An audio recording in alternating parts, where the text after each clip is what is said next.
Assalamu alaikum wa rahmatullahi wa barakatuh. Chers auditeurs et chères auditrices, bienvenue dans cette deuxième émission de notre glorieuse série intitulée Mohammed le messager d'Allah. Aujourd'hui, nous allons parler de la période qui précéda la venue du dernier prophète d'Allah. Dans quel état se trouvait le monde et quelle était la condition humaine, que ce soit matérielle, spirituelle ou morale. Et vous allez constater l'immense besoin de l'humanité, de la survenue du dernier prophète et sauveur, ainsi que de la grande miséricorde d'Allah qu'il accorda à l'humanité, en envoyant Mohammed sallallahu alayhi wa sallam, le plus illustre de ses messagers, et celui qui couronna la prophétie d'Allah. Muhammadur Rasulullah. Après qu'Adam fut descendu du paradis avec sa femme, l'humanité garda une voie de rectitude dans sa croyance, et adora Allah sans associé. Puis, après 10 siècles, le polythéisme apparut sous l'influence maléfique de Satan. Allah envoya alors son illustre prophète Noé, que le salut soit sur lui, qui fut le premier messager d'Allah envoyé aux habitants de la terre. Allah élevé soit-il dit: كان الناس أمة واحدة فبعث الله النبيين مبشرين ومنذرين وأنزل معهم الكتاب بالحق ليحكم بين الناس فيما اختلفوا فيه. Les hommes étaient une seule communauté, ayant foi en Allah, suivant cela leur père Adam. Puis les diables les égarèrent, et ils se partagèrent en croyants et mécréants. Alors Allah envoyait les messagers, annonçant la bonne nouvelle aux gens de la foi, qui est la miséricorde d'Allah et sa récompense, et avertissant les mécréants contre le châtiment d'Allah. Allah révéla grâce à ses messagers les livres qui renferment la vérité, afin qu'ils tranchent entre les hommes leurs différends. Traduction de l'exégèse du noble Coran, Surat al-Baqarah, numéro 2, verset numéro 213. Le premier chemin d'égarement que Satan ouvrit devant les humains fut la vénération des hommes bienfaisants et leur adoration. Allah évoqua cela dans le Coran, en rapportant la parole du peuple polythéiste de Noé qui dirent: وَقَالُوا لَا تَذَرُنَّ آلِهَتَكُمْ وَلَا تَذَرُنَّ وُدًّا وَلَا سُوَاعًا وَلَا يَغُوثَ وَيَعُوقَ وَنَسْرًا. Les chefs mécréants du peuple de Noé dirent à leurs disciples: n'abandonnez pas l'adoration de vos divinités à l'adoration exclusive d'Allah, à laquelle vous appelle Noé. N'abandonnez ni Wuddan, ni Suwa', ni Yarouth, ni Ya'ouqa, ni Nasra. Ces noms sont ceux d'idoles qu'ils vénéraient à la place d'Allah. Traduction de l'exégèse du noble Coran, Surat Nuh, numéro 71, verset numéro 23. Ces idoles étaient des statues, effigies d'hommes bienfaisants et pieux, que le peuple de Noé respectait et aimait de leur vivant. Puis lorsque ces hommes moururent, Satan leur proposa de leur façonner des statues à leur effigie, afin que le souvenir de ces derniers reste présent parmi eux, et leur rappelle leur conduite de rectitude. Ils acceptèrent. Puis lorsque les générations se succédèrent, et que la science s'estompa et laissa place à l'ignorance, Satan revint, et leur dit que vos ancêtres adoraient ces statues, qui les rapprochaient d'Allah. Le peuple de Noé adora alors ces 6 idoles, et en fit des intercesseurs qui les rapprochaient d'Allah. C'est ainsi que l'idolâtrie et le polythéisme apparurent dans l'humanité. Muhammadur Rasulullah. De Noé jusqu'à Jésus, les prophètes se succédèrent appelant les hommes au droit chemin, celui de l'unification de l'adoration d'Allah, et leur enseignant les préceptes de la foi et de la vertu, et les éloignant des sentiers de perdition auxquels les appelait Satan et ses troupes. Cette lutte entre le bien et le mal ne cessa jamais, et aucun des deux camps ne baissa les bras, ni n'abandonna sa cause. Allah ne laissa jamais une nation sans envoyer vers elle un de ses messagers. Allah élevé soit-il dit: وَلَقَدْ بَعَثْنَا فِي كُلِّ أُمَّةٍ رَسُولًا أَنِ اعْبُدُوا اللَّهَ وَاجْتَنِبُوا الطَّاغُوتَ فَمِنْهُمْ مَنْ هَدَى اللَّهُ وَمِنْهُمْ مَنْ حَقَّتْ عَلَيْهِ الضَّلَالَةُ. Nous avons envoyé à chaque nation un messager leur disant: adorez Allah et éloignez-vous des idoles. Certains furent guidés par Allah et d'autres méritèrent la perdition. Surat An-Nahl, numéro 16, verset numéro 36. Ceci nous montre, chers amis, le grand soin qu'Allah porta aux hommes, en leur envoyant continuellement ses messagers pour les guider, ainsi qu'il l'avait promis à Adam lorsque malheureusement il descendit du paradis. Ceci nous montre aussi l'importance de l'unification de l'adoration d'Allah et la place qu'Allah lui a accordée, en faisant d'elle le premier point auquel ses messagers appellent les hommes.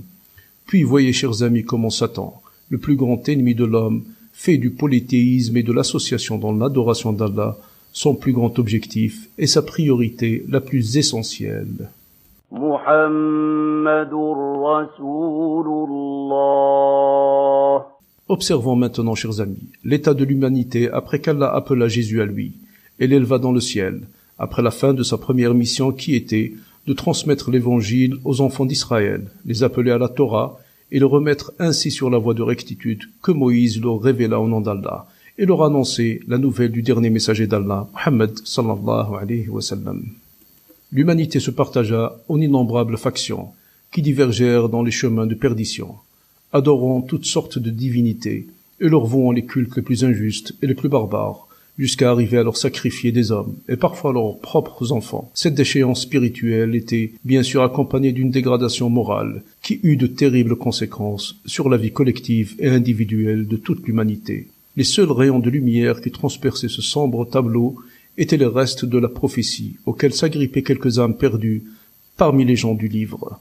Voyant que toute l'humanité a sombré dans la mécréance, Allah les méprisa, sauf ces quelques restes des gens du livre, qui suivaient toujours la vraie voie monothéiste du dernier prophète d'Allah, Jésus.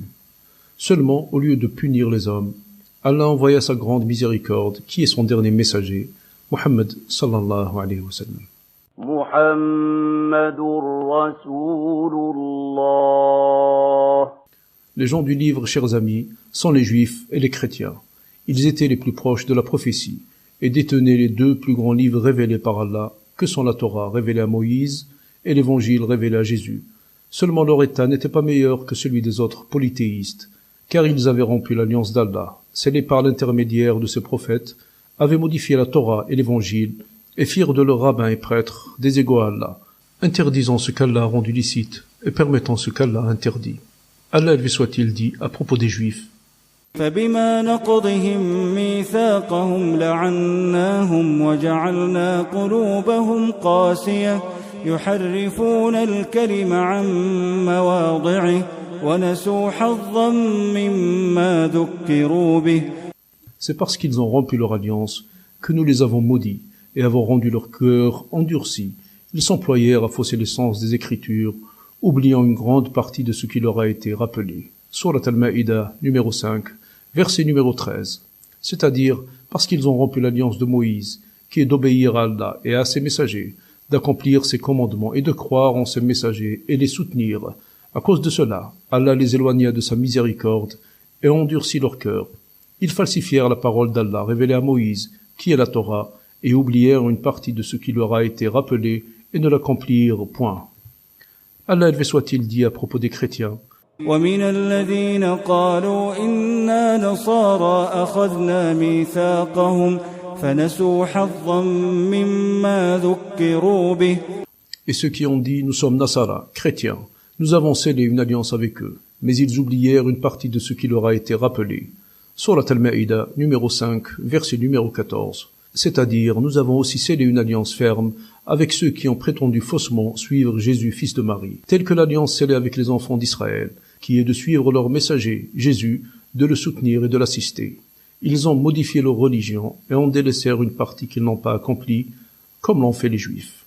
Puis après ces deux versets, Allah appela les Juifs et les chrétiens à suivre son prophète, Muhammad sallallahu alayhi wa sallam, en disant dans le verset suivant: يا أهل الكتاب قد جاءكم رسولنا يبين لكم كثيرا مما كنتم تخفون من الكتاب ويعفو عن كثير قد جاءكم من الله نور وكتاب مبين. Gens du livre, notre messager est venu à vous. Il vous révélera une grande partie des Écritures que vous dissimulez, et ne fera pas cas de beaucoup d'autres.